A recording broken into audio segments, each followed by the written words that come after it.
Welcome to the channel. My name is Matthias. Today we're going to talk about X Factor issues 72 and 73, part of the Peter David era.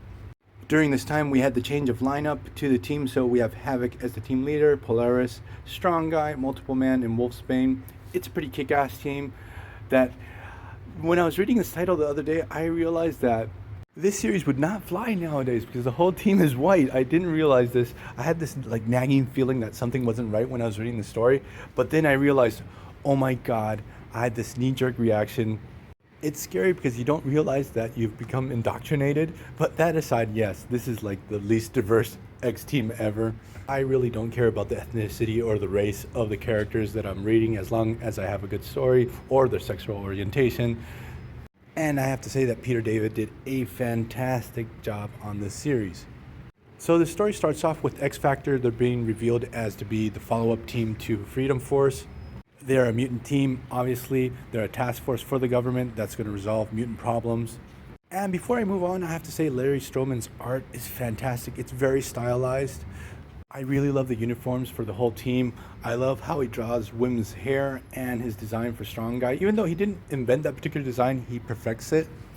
So we're at the presentation of this team when out of nowhere, we have Multiple Man in the crowd accusing that the Multiple Man on the team is a dupe. The accusation of the Jamie Madrox in the public is basically that on the team they have a duplicate, he's not the original, and that they've not vetted anyone on the team, so basically the whole team is a sham. We get this insane battle between multiple men all over the place, and it's a total mess. Now the really funny thing is that due to the fact that we have two multiple men fighting, are producing exponentially more multiple men. Now with Multiple Man, I'm not sure if this is the first time we have Multiple Man going up against one of his duplicates, but Peter David's going to revisit this idea many times, but we're going to get a lot of really interesting stories with it during this run and during the future run of X Factor in the early 2000s. We also get this really awesome moment during this story where Strong Guy is confronted by a reporter about the danger of mutants, so on and so forth, and Strong Guy gets really pissed off. He tells the reporter that the way they use the term mutant feels like it's pejorative, that it's like a slur, and that from this point on they should use genetically challenged or GCs. It's pretty ridiculous, but the idea is really fantastic and it's pretty interesting because Peter David opens up the debate about politically correct language and that sometimes it can be patronizing. Because what happens in this story and during this run is that the media is going to pick up this concept of genetically challenged or GCs.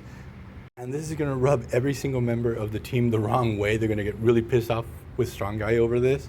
Even Strong Guy at a point is like, what the hell did I do? I just said this out of anger, and they just blurted out.